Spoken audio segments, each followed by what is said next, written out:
أكبر الله أكبر لا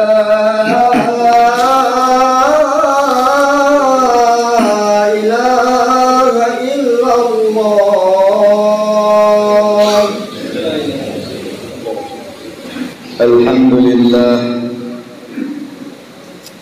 الحمد لله الملك الحق المبين الذي هدانا بالإيمان واليقين أشهد أن لا إله إلا الله وحده لا شريك له وأشهد أن محمدا عبده ورسوله اللهم صل على سيدنا محمد وعلى آله وأصحابه وذرياته وإتباعه إلى يوم الدين أما بعد عباد الله أوصيكم وإياي بتقوى الله وطاعته لعلكم ترحمون وقال تعالى في كتابه الكريم أعوذ بالله من الشيطان الرجيم من عمل صالحا من ذكر أو أنثى وهو مؤمن فلنحيينه حياة طيبة أو كما قال الله تعالى في كتابه الكريم. Mari tiang bapak-bapak jamaah salat Jumat yang insyaallah dimuliakan Allah Subhanahu wa taala. Sila bareng-bareng meningkatkan takwa kita kepada Allah, meningkatkan ketaatan kita kepada Allah, meningkatkan amal-amal kebaikan-kebaikan kita kepada Allah Subhanahu wa taala, dan berusahalah untuk istiqomah di dalam ketaatan itu. Karena siapa saja yang istiqomah, yang sampai akhir hayatnya mentaati Allah, beriman kepada Allah, maka orang seperti ini akan mendapatkan kesuksesan, kejayaan. Bahkan nanti ketika sakaratul mautnya, Allah Subhanahu wa taala akan mengirim malaikat untuk menghibur orang-orang yang istiqomah dalam taat kepada Allah.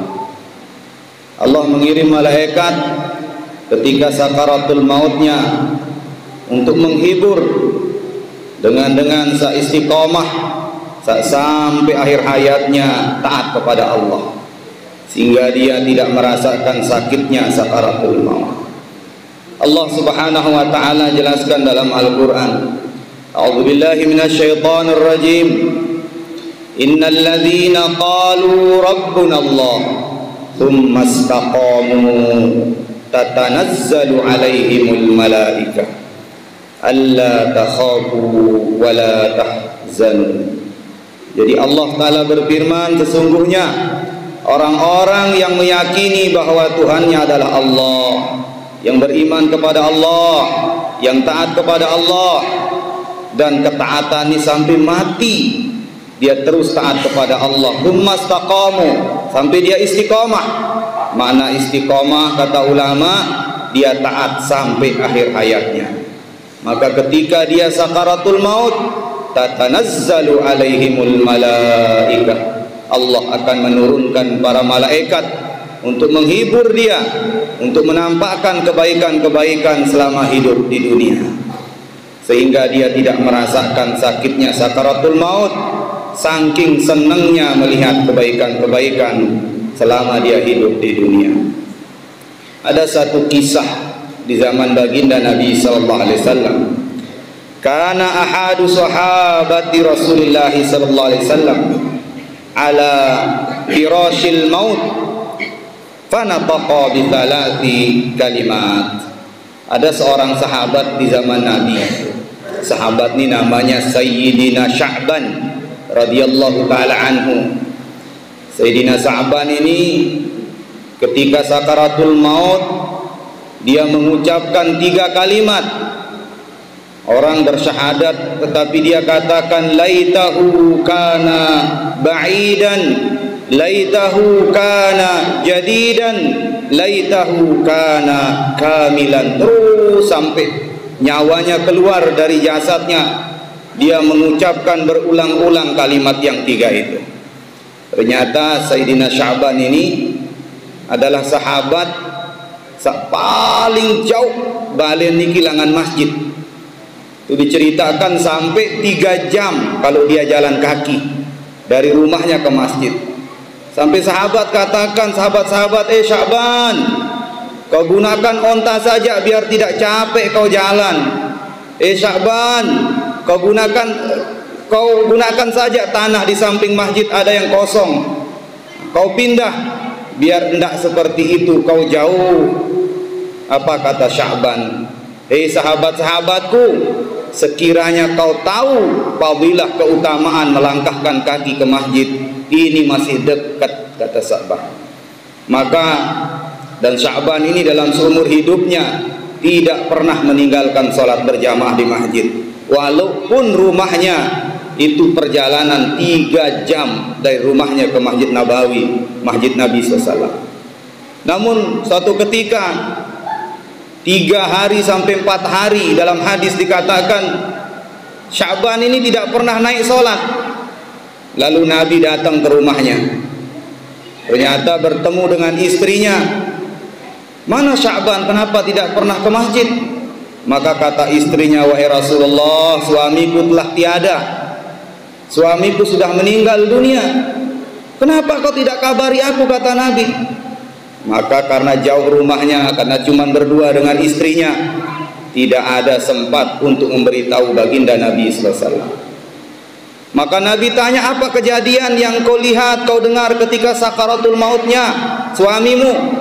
Maka kata suaminya, ya Rasulullah, suamiku ini ketika sakaratul maut dia katakan, ya laitahu ba'idan, ya laitahu kana jadidan, ya laitahu kana kamilan.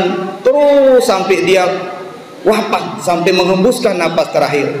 Saya bingung ya Rasulullah, apa maksudnya, kata istrinya. Maka sabda Nabi, oh itu suamimu diperlihatkan pahalanya setiap langkah dari rumah ke masjid, Allah hapuskan dosanya, Allah berikan dia pahala dan tinggikan derajatnya.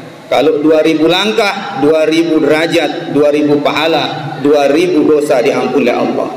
Maka dia katakan, ya laitahu kana ba'idan, kenapa dekat sekali rumah saya, kenapa tidak lebih jauh dari ini?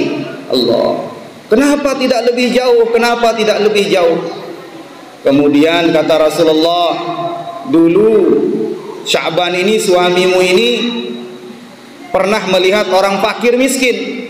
Orang fakir ini tidak punya pakaian, dia tidak punya baju, telanjang, atasnya tidak punya baju, cuma sarung saja. Lalu Sayyidina Sya'ban melepas bajunya bekas itu, baju yang bekas dia pakai, lalu dia berikan kepada orang fakir itu. Maka Allah tampakkan ketika sakaratul maut pahala orang bersedekah, pahala orang memberikan pakaian kepada orang yang butuh. Lalu Sya'ban mengatakan, ya laitahu kana jadidan, kenapa tidak yang baru saja saya berikan kepada orang miskin itu? Kalau bekas saja pahalanya besar seperti ini, kenapa tidak saya berikan yang baru? Kemudian dulu suamimu ketika dia makan roti, lalu ada orang lewat kelaparan, dia mengatakan, wahai Sya'ban, berikan saya roti, saya sangat lapar. Padahal Sya'ban waktu itu punya roti cuma 1 dan dia pun lapar. Kemudian dia potong roti itu sama-sama sebelah dengan orang yang miskin tadi, dia berikan sepotong. Lalu Allah tampakkan pahala sedekah walaupun sepotong roti, dia bisa mengganjal daripada pintu neraka. Rasulullah bersabda, ada orang yang sudah diputus masuk neraka, tetapi pintu neraka itu terganjal oleh sepotong roti yang telah ia sedekahkan kepada saudaranya. Lalu Sya'ban mengatakan, Sayyidina Sya'ban, ya laitahu kana kamilan, kenapa tidak semuanya saya sedekahkan? Kenapa sepotong saya berikan kepada orang miskin itu? Kalau saya tahu begini pahalanya bersedekah, menginfakkan harta walau sepotong roti, kenapa tidak kau habiskan roti itu atau hartaku di jalan Allah Subhanahu wa taala? Hadirin jamaah Jumat yang dimuliakan Allah taala. Inilah keutamaan apabila kita istiqomah taat kepada Allah Subhanahu wa taala sampai akhir hayat kita mentaati Allah. Nanti amal-amal baik kita ditampakkan ketika kita sakaratul maut. Di sanalah kita menyesal, kenapa tidak kuhabiskan umurku untuk taat kepada Allah? Kenapa tidak kuhabiskan hartaku untuk infakkan di jalan Allah? Kenapa tidak kuhabiskan daripada masa sehatku, kesempatanku untuk taat kepada Allah? Oleh karena itu, sebelum sampai kita ke sakaratul maut, saat inilah kita terus meningkatkan taat kita kepada Allah, meningkatkan amal-amal kita. Apa amal yang belum kita kerjakan, silahkan kerjakan agar kita menjadi orang yang mulia di sisi Allah Subhanahu wa taala. Barakallah li wa lakum bil Qur'anil azim wa nafa'ani wa iyyakum bima fihi minal ayati wa dzikril hakim wa taqabbal minni wa minkum tilawatahu innahu huwal ghafurur rahim.